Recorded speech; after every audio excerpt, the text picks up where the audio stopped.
பிரியமானவர்களே, இயேசு கிறிஸ்து நாமத்தினால நான் உங்களை வாழ்த்துகிறேன். மனதளவில் உடைக்கப்பட்டு காயங்கள் மத்தியில் நின்று கொண்டிருக்கலாம். ஒருவேளை நம்பி மனிதர்களால் கைவிடப்பட்ட நிலையில நீங்கள் காணப்படலாம். ஆண்டவர் உங்களை பார்த்து சொல்லுகிறார்.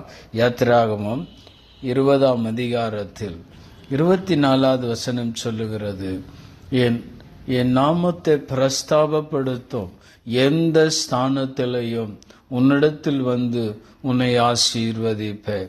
நாம் ஆராதிக்கிற ஆண்டவர் சொல்லுகிறார், நான் உன்னை ஆசீர்வதிப்பேன். இயேசு என்கிற நாமத்தை நாம் பயன்படுத்தும் போது நமக்கு விடுதலை உண்டு. இயேசு என்ற நாமத்தினால் நாம் கூப்பிடும் போது நம் நெருக்கங்கள் மாறும். உடைக்கப்பட்டிருக்கிற தெய்வ பிள்ளையே, வேதனை மத்தியில காணப்படுகிற அன்பு பிள்ளையே, இயேசு சொல்லுகிறார், நான் உன்னோடு கூட இருக்கிறேன். நான் உன்னை விட்டு விலகுவதும் இல்லை. நான் மாறாத கர்த்தர்.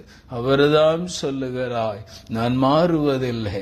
இஸ்ரவேலே, நீ நிர்மூலமாக்கப்படுவதில்லை. உடைக்கப்பட்டிருக்கிற உனக்கு ஒரு நாமம் உண்டு. அந்த நாமத்தினால் அடைக்கலம் உண்டு. அந்த நாமத்தினால் அற்புதம் நடக்கும். அவரையே விசுவாசி. ஆமென்.